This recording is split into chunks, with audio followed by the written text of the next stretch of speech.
அனைவருக்கும் வணக்கம். நீங்கள் பார்த்துட்ருக்கிறது all in all makers channel. இன்றைக்கி நான் உங்களுக்கு செஞ்சு காமிக்க போகிறது லஸ்ஸி. லஸ்ஸிக்கு தேவையான பொருட்கள் என்னென்ன அப்படின்ட்டு பார்த்தோன்னா, 3 கரண்டி தயிர் எடுத்திருக்கேன். இது வந்து ரொம்ப புளிப்பு இல்லாமல் அந்த மாதிரி எடுத்துக்கணும், கெட்டியாக எடுத்துக்கணும். ரொம்ப கெட்டியாக இருந்ததுன்னா கொஞ்சம் தண்ணி விட்டு நாம் மிக்சியில் போட்டு அரைச்சிக்கணும். இது நமக்கு தேவையான அளவுக்கு சுகர் எடுத்துக்கணும். இப்போது லஸ்ஸி எப்படி பண்ணலான்ட்டு நம்ம பார்ப்போம். நான் ஒரு ஜார் எடுத்திருக்கேன். இதில் நம்மளோட கப்பில் எடுத்துருக்கிற இந்த தயிரை வந்து நான் இதில் சேர்த்துக்க போகிறேன். சேர்த்துட்டு நான் 3 ஸ்பூன் சுகர் போட போகிறேன். ஒருத்தருக்கு தான் நான் போடுறேன், அதனால் 3 ஸ்பூன் சுகர் போட்டுக்கிறேன். போட்டுட்டு நல்லா மிக்சியில் அடித்து எடுத்துக்கலாம். இப்போ மிக்சியில் நல்லா அடிச்சிட்டேன்.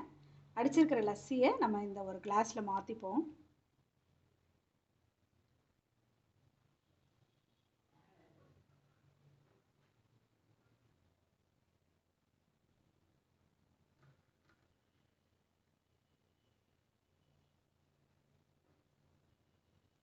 இப்போ ஒரு கிளாஸில் நான் லஸ்ஸி எடுத்திருக்கேன்.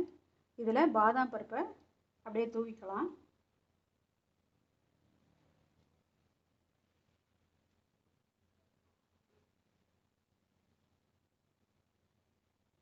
இதில் ஐஸ் க்யூப் போடலை, உங்களுக்கு தேவைன்னா நீங்கள் சேர்த்துக்கலாம். இப்போது அருமையான லஸ்ஸி ரெடி ஆயிடுச்சு. இதில் வந்து சுகர் உங்களுக்கு ஜாஸ்தி வேணும்னாலும் நீங்கள் போட்டுக்கலாம், ஐஸ் க்யூப்பும் நீங்கள் தேவைன்னா போட்டுக்கலாம். நான் வந்து அது ஐஸ் க்யூப்லாம் நான் சேர்க்கலை. இதே மாதிரி நீங்களும் செஞ்சு பாருங்கள், நல்லா இருக்குது டேஸ்ட்டு. செஞ்சு பார்த்துட்டு எப்படி இருக்குன்ட்டு கமெண்ட் பாக்ஸில் போய்ட்டு உங்களோட ஒப்பீனியனை கமெண்ட் பண்ணுங்கள். ஆல் இன் ஆல் மேக்கர்ஸ் சேனலுக்கு லைக் பண்ணுங்கள், ஷேர் பண்ணுங்கள், சப்ஸ்கிரைப் பண்ணுங்கள். தேங்க்யூ.